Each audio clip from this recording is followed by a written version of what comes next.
प्रभु आपके आंख मूंदने और आंख खोलने में अंतर पड़ता है क्या? तो उनका पड़ता है। तो बोले आपकी पूजा अधूरी। हम चाहे बाहरी दृष्टि में हो या आंतरिक दृष्टि में हो, एक ही चिंतन होना चाहिए। आंख खुली हो या आंख बंद, तभी सच्चा उपासक है। तीसरा,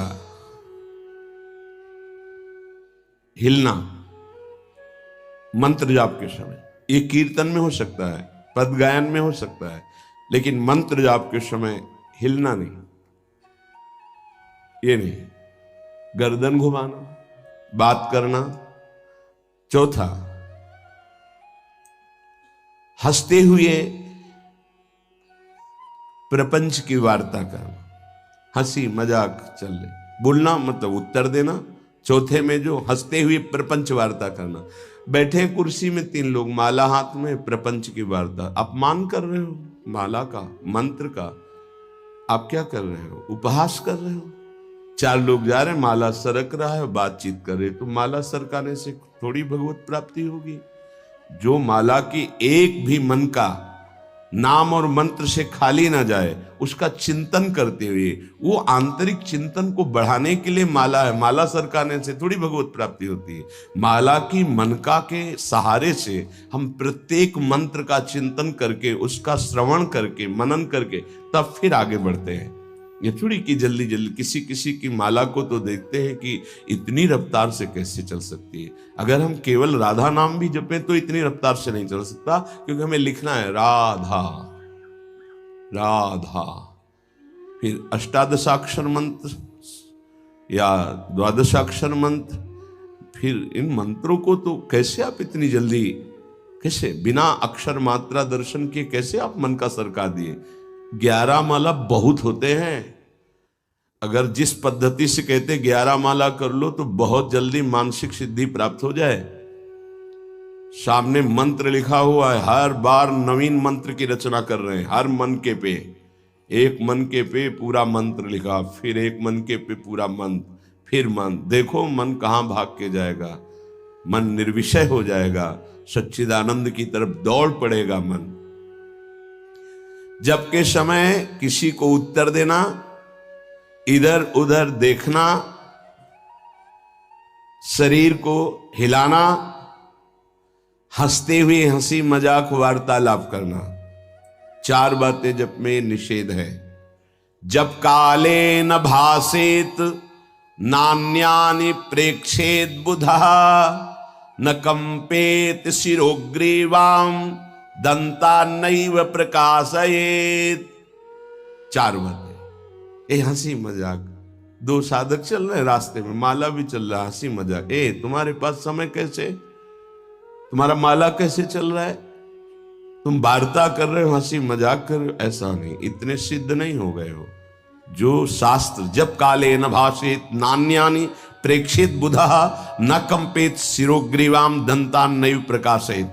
माला जपते समय ये ऐसे हिलना डुलना, शांत, हंसी मजाक, न दंतान नैव प्रकाशेत, दांत नहीं दिखाई देने चाहिए। गुरुमंत्र के समय तो मुख से वायु भी नहीं निकलनी चाहिए, मुख से। बस ये स्थिति। थोड़ा दांतों के बीच में जगह है, जिह्वा का अग्रभाग ऊपर के दांत के जोड़ पे है, हल्की सी नाक की श्वास से मंत्र का उच्चारण है, उसी का श्रवण है, और नेत्रों से दृष्टि में हम देख रहे हैं। भगवदाकार मंत्राकार वृत्ति करनी है।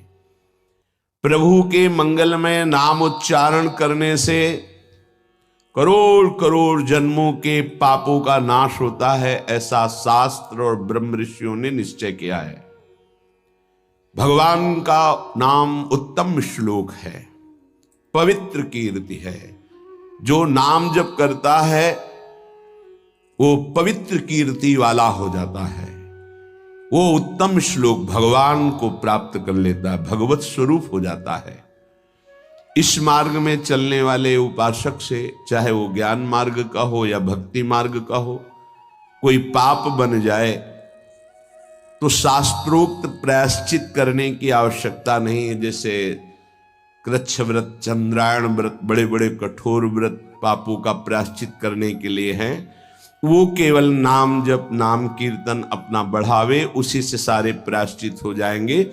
जप करने वाले को अन्य प्रायश्चित करने की आवश्यकता नहीं है। जब तक अनंत जन्मों के हमारे पाप हैं, तब तक हमारी नाम में रुचि नहीं होती। ये बहुत ध्यान देने का विषय है कि जब नाम की इतनी महिमा है तो सब लोग नाम में क्यों नहीं लगते? बोले इसलिए नहीं लगते कि इतने पाप हैं कि नाम की तरफ रुचि ही नहीं हो सकती। जैसे कोई कहे कि चीनी चीनी चीनी कहने से तो क्या मुंह में मिठास आ जाएगी क्या? भोजन भोजन भोजन करने से क्या पेट भर जाएगा क्या? तो ऐसे ही कृष्ण कृष्ण, राम राम, राधा राधा करने से क्या राधा मिल जाएंगे क्या? बड़े तर्क होते हैं ना दिमाग में। वो जड़ वस्तु है, वो न पहले थी न बाद में रहेगी, बीच में भी उसकी सत्ता नहीं है। नासतो विद्यते भाव।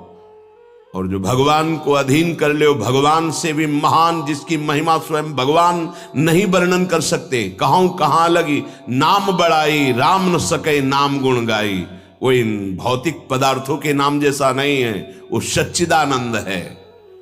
स्वप्रधानमेव पुरुषोत्तम कीर्तनम पाप प्रध्वंसन हेतु।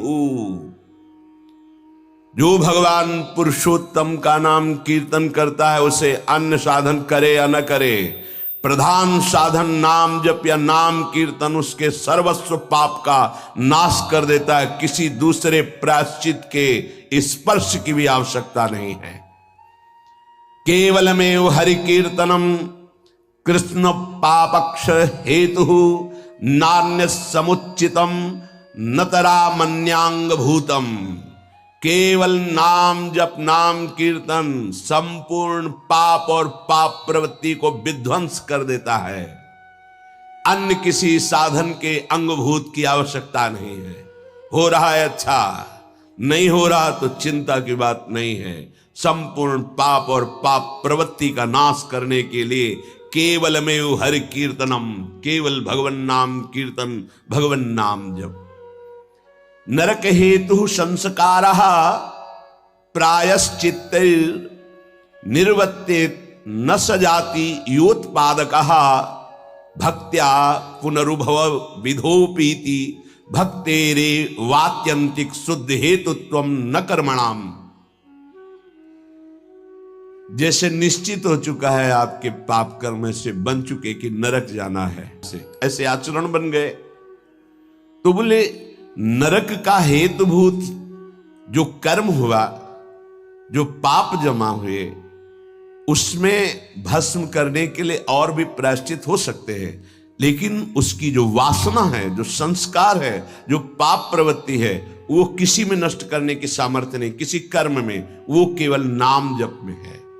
नाम बड़े बड़े पापों को विध्वंस करके पाप की वासना, संस्कार, प्रवृत्ति का नाश कर देता है।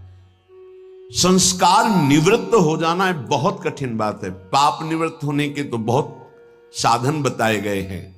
अतः एकमात्र नाम जप, नाम कीर्तन पाप प्रवृत्ति, पाप संस्कार, संस्कारों की निवृत्ति कर देता है। अत्यंत शुद्धि साधन मावृत्ति गुणकम कृष्ण कीर्तनम अत्यंत शुद्धिश्च सह वासना भी पापानां परिचयः भविष्यद् भी पापैरनुपश्लेषः फलमावृते ही प्रारब्ध परिक्षये च युक्तमेवावृत्तोपेक्षणम्। यदि बार बार नाम की आवृत्ति की जाए, राधा राधा राधा राधा, बार बार श्री कृष्ण कीर्तन किया जाए, नाम जप किया जाए, तो किसी अन्य साधना से जो शुद्धि नहीं होती, वो बहुत जल्दी ये नाम जप से, नाम कीर्तन से होती है। वासनाओं के साथ समस्त पापों का नाश हो जाना अत्यंत शुद्धि है। भविष्य में कभी किसी पाप का संपर्क जो भूल से, चूक से, कुसंग से, उपासक से बन जाता है, वो तत्काल भस्म हो जाता है। तत्काल इतनी भीषण जलन प्रायश्चित पैदा होती है कि उसके लिए नहीं कि अभी का पाप शाम तक भी टिक पाएगा, नहीं, तत्काल प्रायश्चित होता है। नाम जप से तत्काल ग्लानि, इतनी जलन क्यों, भस्म हो जाता है। और अगर उपासक चाहे तो प्रारब्ध का क्षय भी कर देगा। प्रारब्ध अर्थात जो शरीर भोग निश्चित हो चुका है, ऐसा न समझे कि नाम जापक भजन करने वाला प्रारब्ध क्षय नहीं कर सकता। हर रोग को नष्ट करने की सामर्थ्य है, पर वो अपने नाम जप की जो आवृत्ति कर रहा है, अव्याव्रत भजनात्, बार बार नाम जप कर रहा है, वो आराध्य देव के विधान को जानकर सुखी होने वाला उपासक हो जाता है। पाप क्षय हुआ, पाप की प्रवृत्ति का नाश हुआ, आगे भूल चूक से पाप हो जाए उसका भस्म करने की सामर्थ्य उसमें, प्रारब्ध को क्षय करने की सामर्थ्य होते हुए भी भक्त अपने प्रारब्ध को क्यों भोगता है? क्योंकि वो उस भजन से अपने आराध्य देव को प्रसन्न देख करके, मन जहां है सावई मना कृष्ण पदारविंद, अब उसे प्रारब्ध कोई दुखद नहीं लगता, अपने स्वामी का मंगल विधान लगता है, वो उसे सहज में भोग लेता है। यदि चाहे तो उसे तत्काल भस्म कर दे प्रारब्ध को।